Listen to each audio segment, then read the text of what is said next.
In this devotional, I'm going to share with you 3 thoughts from Genesis chapter 4, verses 1 through 7, where we'll answer the question, what did Cain do wrong?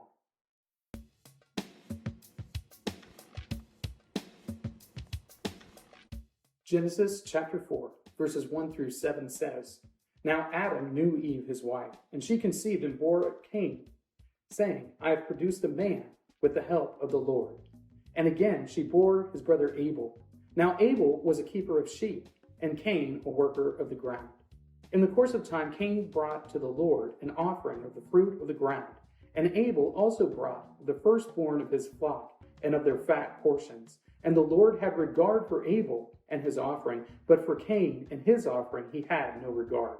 So Cain was very angry, and his face fell. The Lord said to Cain, Why are you angry? And why has your face fallen? If you do well, will you not be accepted? And if you do not do well, sin is crouching at the door. Its desire is for you, but you must rule over it. We all probably know the story of Cain and Abel. We know it because it's so very prevalent in our culture. It's a tale that gets told over and over again. It's one that we share with our children. And the reason we do so is because it teaches us that we ought to do right rather than wrong. That when we do wrong, it simply leads to more wrong.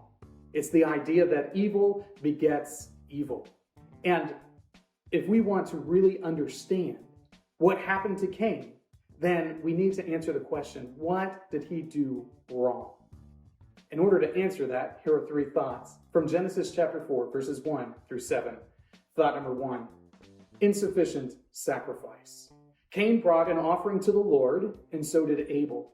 And what Cain brought before the Lord was some of the fruit of the ground. And this, in and of itself, is not an insufficient sacrifice. There are all sorts of sacrifices that are made to the Lord in all sorts of different ways, and there are grain sacrifices later on in the law. The idea of a sacrifice being the fruit of the ground is pretty common, not just in Jewish literature, but in all sorts of different religious faiths. So a sacrifice of vegetables isn't necessarily insufficient, but it's in the description of what Abel brought that helps us to see what probably was insufficient about Cain's sacrifice. Abel brought the first of his flock. He brought the fat portions. He brought that which was most desirable. And this gets pointed out. So it's probably the case that Cain did not bring the first of what he had available. He probably did not bring the best of what he had available. And it's because of this, his sacrifice was deemed insufficient. Thought number 2, rejected correction. The Lord tells Cain that his sacrifice isn't acceptable, that there is something wrong with it. It's insufficient. And when Cain hears this, what is his response? His response is that he gets angry. He's angry because his sacrifice was insufficient. Now, whose fault is it that Cain's sacrifice is insufficient? Well, that's Cain's fault. So who is it that Cain ought to be angry with? Well, he ought to be angry with himself. But if you know anything about the story of Cain and Abel, you know that his expression of anger isn't demonstrated towards himself. It's expressed towards his brother Abel when he goes and kills him.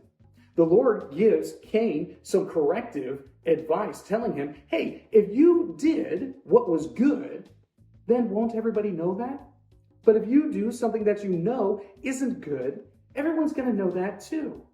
You know the difference between right and wrong, so don't be upset or angry because you knowingly did something that was insufficient. Cain rejected this correction from the Lord. Thought number 3, gave in to temptation. The warning that the Lord gives to Cain is this: sin is crouching at your door, and you got to watch yourself. You got to watch yourself because this temptation to sin is always there and it is always lurking. It is always at the ready. It is always going to take advantage. And because of that, You need to be careful about the thoughts, the feelings, and the actions that you are engaging in this life. Well, Cain gave in to temptation. That sin that was crouching at the door, Cain invited it in. He nurtured his anger. Because he did that, he prompted himself to murder his own brother. What Cain did wrong was offer to God a sacrifice that was not worthy of him.